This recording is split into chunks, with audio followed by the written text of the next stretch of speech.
à gérer beaucoup de problématiques, à gérer beaucoup de personnes avec chacune leurs problématiques qui nous impactent finalement moralement, puisqu'on est attaché à ses collaborateurs, c'est quand même des personnes pour qui on veut œuvrer. Mhm. Et donc, on investit déjà de l'énergie et une charge mentale à œuvrer pour ces personnes-là.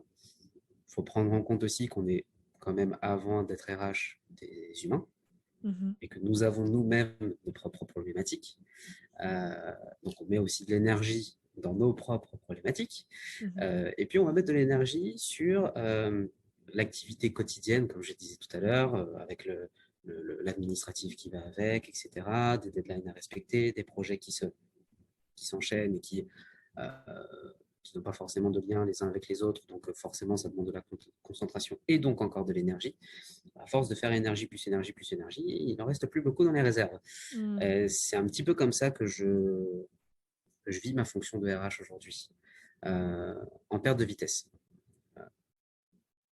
Au début de ma carrière, j'étais un peu feu follet, j'étais partout.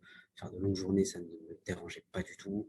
Euh, Faire même des soirées, travail, ça ne me dérangeait pas. Euh, Parce que j'avais vraiment ce moteur de vouloir aider, et pour aider, il faut être disponible. Mhm. Avec le temps, on se rend compte que se rendre disponible pour les autres, c'est le temps de disponibilité qu'on n'a pas pour nous-mêmes. Mhm. Et c'est très important finalement d'être disponible pour soi-même, pour pouvoir se ressourcer, en regagner en énergie et derrière relancer l'activité et la machine. Euh, donc voilà comment je vis ma vie de RH aujourd'hui.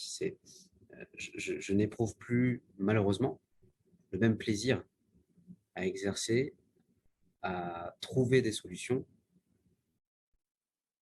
que ça a été le cas auparavant.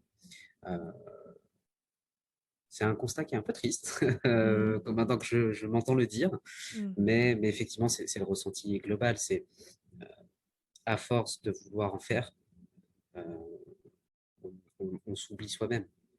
Mhm. Et c'est en lien avec la QVT. Encore une fois, je reviens sur ce terme à la mode, mais c'est Ouais, complètement dedans. faut le réhabiliter.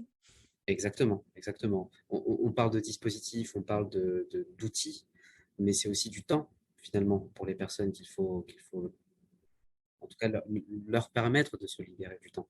Yes. Oui, il y a des congés payés, oui, il y a potentiellement les RTT, il y a tout ça, mais ça ne suffit plus